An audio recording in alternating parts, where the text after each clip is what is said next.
굿모닝. 예수님 한 분만으로 만족하는 하루가 되시기를 축복합니다. 1월 28일 금요일 아침입니다. 오늘의 말씀은 요한복음 8장 21절부터 30절까지입니다. 먼저 말씀을 읽겠습니다. 다시 이르시되 내가 가리니 너희가 나를 찾다가 너희 죄 가운데서 죽겠고 내가 가는 곳에는 너희가 오지 못하리라. 유대인들이 이르되 그가 말하기를 내가 가는 곳에는 너희가 오지 못하리라 하니 그가 자결하려는가?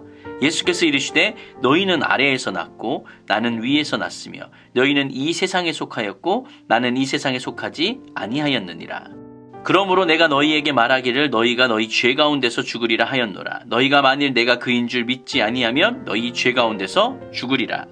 그들이 말하되 네가 누구냐? 예수께서 이르시되 내가 처음부터 너희에게 말하여 온 자니라.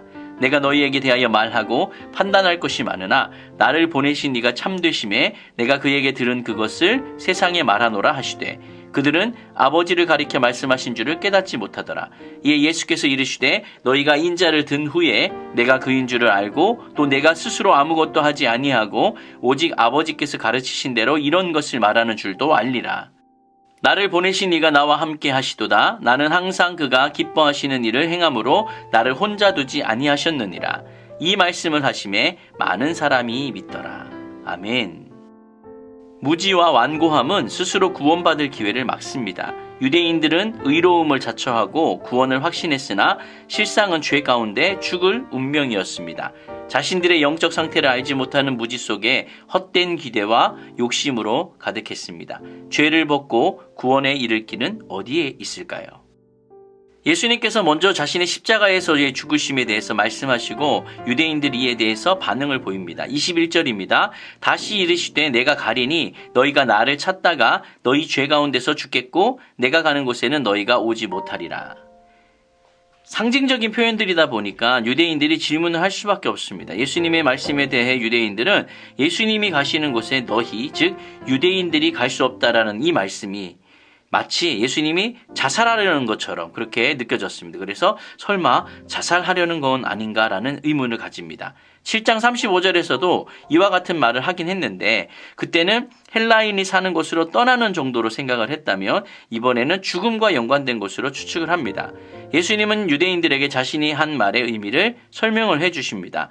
예수님께서 너희들, 즉 유대인들은 아래에서 났고 나, 예수는 위에서 났으며 너희들, 유대인들은 이 세상에 속하였고 나, 예수는 이 세상에 속하지 않았다라고 말합니다. 위라는 것은 우리가 흔히 하나님이 계신 곳을 의미하며 일반적으로 하늘이라고 불려집니다. 반대로 아래는 사람들이 사는 영역입니다. 하나님의 통치를 반대하는 반역의 통치 영역을 상징하고 있으며 땅이나 세상으로 표현되기도 합니다. 예수님의 표현에 따르면 유대인들이 예수님 가신 곳에 갈 수 없는 이유는 그들의 소속, 즉 그 정체성이 다르기 때문이라는 그런 말씀이시죠. 그리고 24절에서 유대인들이 죽는 이유가 있는데 그것은 바로 그들이 세상에 속해 있기 때문에 죽는다라고 말씀하십니다. 하나님께 반역하는 어둠의 통치 영역에 속해 있다라는 말이죠. 그래서 장차 하나님께서 어둠의 영역을 심판을 하실 텐데 그 심판하실 그때에 그 속에 있는 자들도 다 함께 멸망할 것입니다. 그리고 또 다른 이유가 있는데요. 그것은 바로 그들의 죄악 때문입니다. 창조주를 거절하고 자기 자신을 창조주 삼아 살고 있기 때문에 그렇습니다. 오늘날의 시대와 참 비슷하지 않습니까? 그렇다면 이 사람들이 죽지 않으려면 어떻게 해야 될까요? 그것은 우리는 이미 다 알고 있는 것처럼 하나님의 아들이신 예수 그리스도를 믿으면 됩니다. 유대인들은 이미 하나님을 알고 있었고 옛 언약 관계를 맺고 있었지만 구약에서 약속했던 대로 메시아를 통해서 새로운 언약 관계 안으로 들어가지 않으면 죽게 됩니다.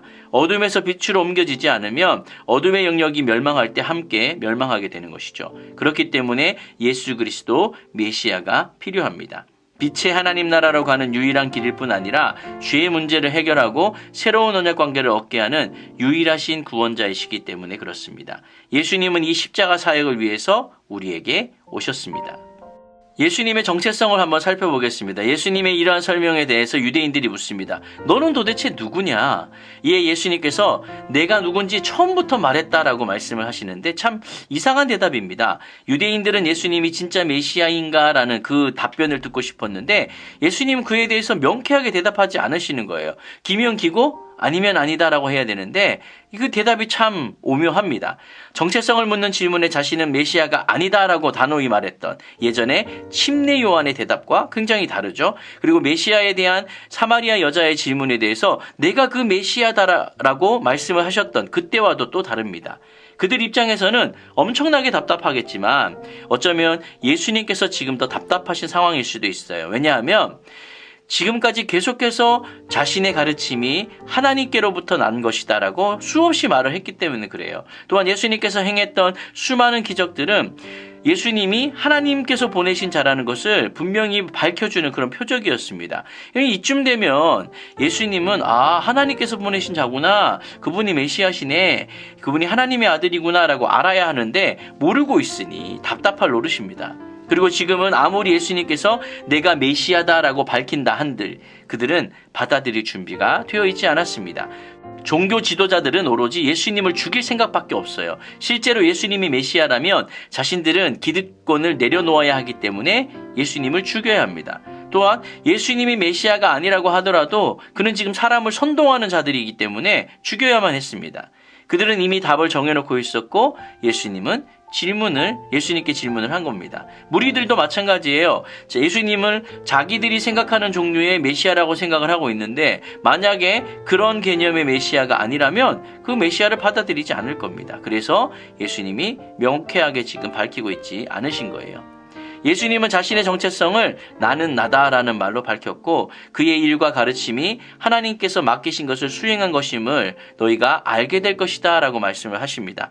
그리고 그 일에 예수님을 보내신 이가 함께 하고 계시다라는 것을 말씀하시는데요. 29절입니다. 나를 보내신 이가 나와 함께 하시도다. 나는 항상 그가 기뻐하시는 일을 행함으로 나를 혼자 두지 아니하셨느니라. 아멘. 여러분은 예수님을 어떻게 정의하고 계십니까?